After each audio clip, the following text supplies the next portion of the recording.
பெரம்பலூர் மாவட்டத்தில் தனியார் நிதி நிறுவனங்களின் தொடரும் வசூல் வேட்டையால் பலர் மன உளைச்சலுக்கு ஆளாகி தற்கொலை செய்யும் தொடர் அவலநிலை இருந்து வருகிறது. இதற்கு மாவட்ட நிர்வாகம் உரிய நடவடிக்கை எடுக்க பொதுமக்கள் கோரிக்கை விடுத்துள்ளனர். பெரம்பலூர் அருகே உள்ள இளம்பலூர் எம்ஜிஆர் நகர் மாரியம்மன் கோவில் தெருவை சேர்ந்தவர் 40 வயது ராணி. கணவரை இழந்து வாடும் இவருக்கு 21 வயது முனியப்பன் என்ற மகன் உள்ளார். முனியப்பன் ஸ்டீல் கடையில் வேலை செய்து வரும் நிலையில் ராணி கூலி வேலைக்கு சென்று பிழைப்பு நடத்தி வந்துள்ளார்.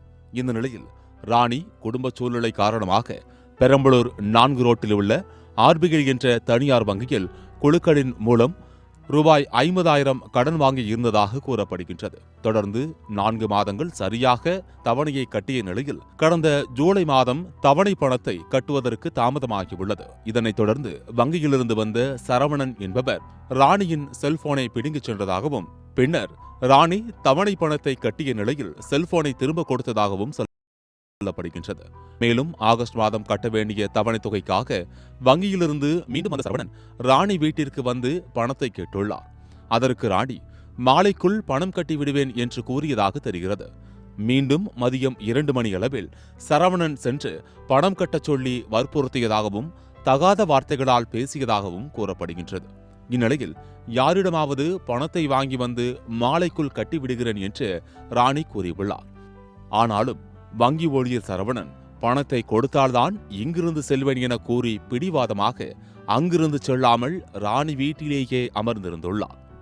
இதனால் அவமானம் தாங்க முடியாத ராணி மாலை 4 மணி அளவில் தனது வீட்டிற்குள் சென்று சேலையால் தூக்கு மாட்டிய நிலையில் அக்கம்பாக்கத்தினர் அவரை மீட்டு பெரம்பலூர் அரசு மருத்துவமனைக்கு சிகிச்சைக்காக அனுமதித்தனர். அங்கு அவரை பரிசோதித்த மருத்துவர்கள் ராணி ஏற்கனவே இறந்துவிட்டதாக தெரிவித்தனர். இதுகுறித்து அவரது மகன் முனியப்பன் கூறுகையில், எங்கள் அம்மா பேர் ராணி. நாங்கள் ஆர்பிஐ ஃபினான்ஸில் 50,000 குழு லோன் எடுத்திருந்தோம். அதில் மாதம் 2,700 கட்டணும். நாங்கள் 4 மாதம் கரெக்டாக தான் கட்டிட்டு இருந்தோம். இந்த மாதம் போன மாதம் ஃபோன் பண்ணிட்டு போனாங்க. அது அமௌண்ட் ரிட்டர்ன் பே பண்ணிட்டு தான் நாங்கள் அந்த ஃபோனே வாங்கினோம். இந்த மாதமும் அதே மாதிரி பிரச்சனை பண்ணாங்க. நான் ஈவினிங், அதாவது எனக்கு 2 மணிக்கு கால் பண்ணாங்க, அமௌண்ட் கட்டிட்டு அப்படின்னு சொல்லி. நான் ஈவினிங்காக பே பண்ணுறேன் அப்படின்னு சொல்லியிருந்தேன். அதை விட அவங்க சரி ஓகே அப்படின்னு சொல்லி ஃபோனை கட் பண்ணிட்டு வீட்டில் அம்மாட்ட தேவைலாம் பேக்லாம் பேசிட்டு அவங்க சண்டை பண்ணியிருக்காங்க. அதை விட அம்மா என்ன நினச்சாங்கல்ல இந்த பேசி பண்ணாங்க.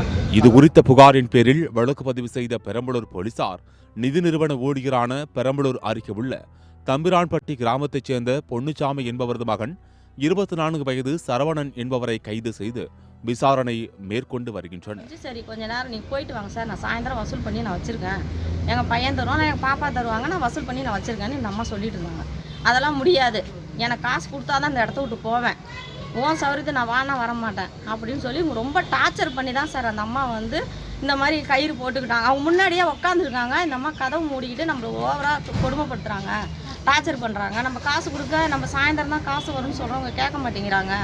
நம்ம இதை விட வேறு வழி இல்லை, நம்ம இறந்துட்டா நான் போயிடுவானா அப்படின்னு அந்த அம்மா முன்னாடியே தான் ஒரு கதவு தான் சாத்தி அவங்க சூசிங் பண்ணிக்கிட்டாங்க. மேலும் பெரம்பலூர் மாவட்டத்தில் தனியார் நிதி நிறுவன ஊழியர்கள், மைக்ரோ ஃபைனான்ஸ் நிறுவன வசூல் ஏஜென்ட்டுகள் தொடர்ந்து இதுபோன்று வீடுகளில் தவணை தொகைகளை கட்டாதவர்களிடம் பணத்தை கேட்டு அவமரியாதையாக பேசுவதும், வீட்டில் அமர்ந்து கொண்டு பணத்தை கொடுத்தால்தான் செல்வேன் என்று மிரட்டுவதும் தொடர்கதையாகி வருவதால் இதுபோன்ற நிறுவனங்கள் மீது காவல்துறை உரிய நடவடிக்கை எடுக்க வேண்டுமென பொதுமக்கள் கோரிக்கை விடுத்துள்ளனர். பெண் ஒருவர் தவணை தொகையை மாலைக்குள் கட்டிவிடுவதாக கூறியும் அதனை கேட்காமல் வீட்டிலேயே நிதி நிறுவன ஊழியர் பணத்தை கட்டினால்தான் இங்கிருந்து செல்வேன் என பிடிவாதமாக இருந்ததால் அவமானமடைந்த அந்த பெண் தற்கொலை செய்து கொண்ட சம்பவம் பெரம்பலூரில் பெரும் பரபரப்பையும் அதிர்ச்சியையும் ஏற்படுத்தியுள்ளது. சத்தியம் தொலைக்காட்சியின் செய்திகளுக்காக பெரம்பலூர் மாவட்ட செய்தியாளர் மாரியப்பனுடன் சத்தியம் தொலைக்காட்சியின் செய்திக்குழு.